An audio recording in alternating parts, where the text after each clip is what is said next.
Witajcie kochani, ruszajcie dziś z nami, wędrujcie po świecie, a wiele się dowiecie. Pewnie zastanawiacie się, czemu się tak ubrałam. Cóż to będzie dzisiaj za podróż?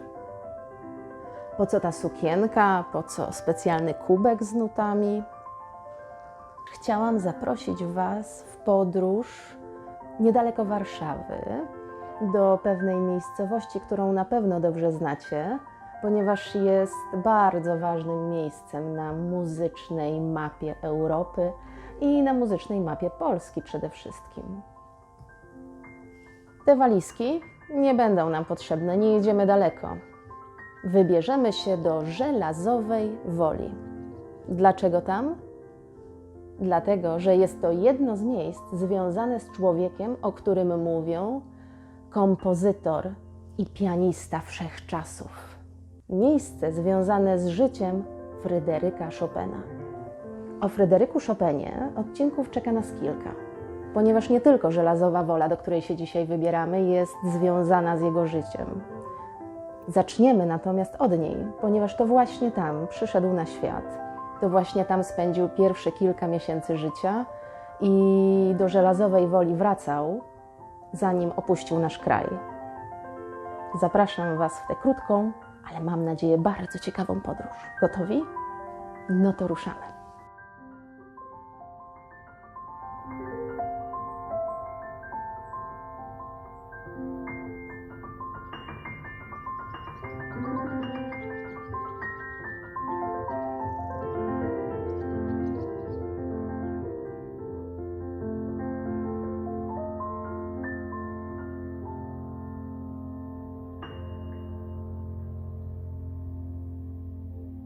Jesteśmy dzisiaj w Żelazowej Woli, domu, w którym urodził się Fryderyk Chopin.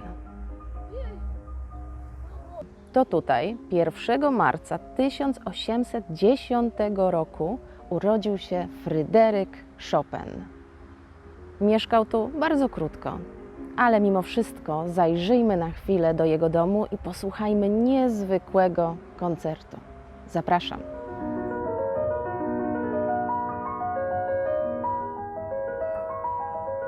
Koncert, którego słuchacie, to prawdziwe nagranie z tego, co działo się w sierpniową niedzielę w domu narodzin Fryderyka Chopina.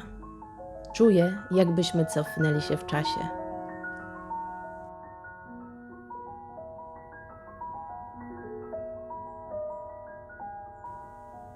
Żelazowa Wola to dzisiaj muzeum.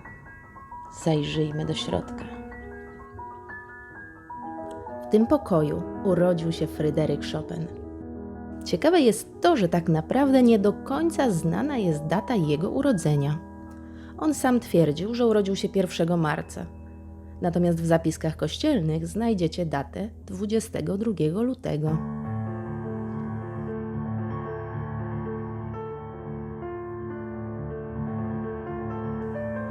Dwieście lat temu dworek wyglądał trochę inaczej niż dzisiaj. Zobaczcie, był zdecydowanie skromniejszy. Dopiero później go przebudowano.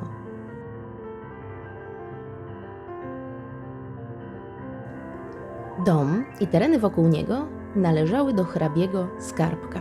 To właśnie dla niego pracował tata Fryderyka, Mikołaj. Był guwernerem, czyli prywatnym nauczycielem. Mama Fryderyka, Justyna, opiekowała się synem. Często grała mu na fortepianie, śpiewała i czytała wiersze. Fryderyk Chopin nie mieszkał w Żelazowej Woli długo. Urodził się z końcem zimy, a już jesienią cała rodzina przeniosła się do Warszawy. Dlaczego więc dom w Żelazowej Woli stał się jego muzeum? Dlaczego jest taki ważny, skoro Fryderyk mieszkał tam zaledwie pół roku? Musicie pamiętać, że Fryderyk, mimo iż był wybitnym pianistą, nie lubił koncertować, ale przez bardzo wiele lat, gdy mieszkał jeszcze w Polsce, koncertował właśnie w domu w Żelazowej Woli. Grał tam dla rodziny i przyjaciół. Siadał przy fortepianie pod lipami, a jego muzyka płynęła w powietrzu.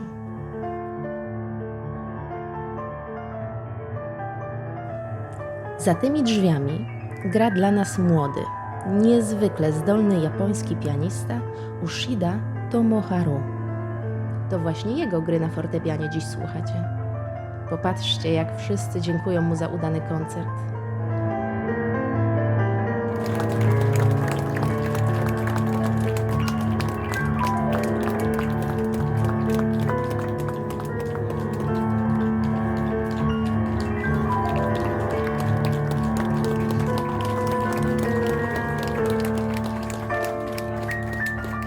W ogrodzie można wciąż poczuć atmosferę sprzed 200 lat. Wszędzie słychać dźwięki fortepianu.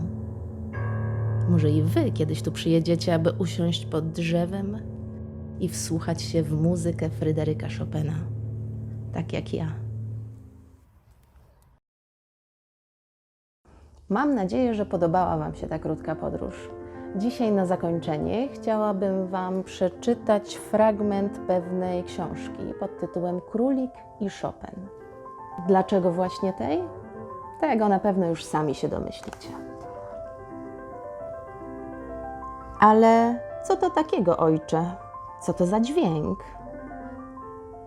Tata Izmaela otworzył oczy i uśmiechnął się ponownie. To, mój synu, jest najlepsza rzecz, do jakiej zdolni są ludzie. Kiedyś już o tym wspominałem, ale pewnie nie pamiętasz. Nazywa się to muzyka. I tylko niektóre ptaki są w stanie tworzyć coś podobnego, ale nie w ten sam niezwykły sposób co ludzie. A do czego służy muzyka, ojcze? Właśnie to jest w niej niezwykłe. Jeśli by się dobrze zastanowić, muzyka nie służy do niczego.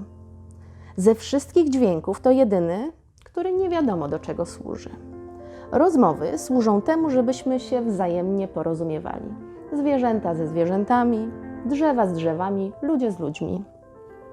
Cisza służy temu, żebyśmy odpoczęli od zgiełku rozmów i żebyśmy mogli usłyszeć inne dźwięki, pomyśleć o życiu.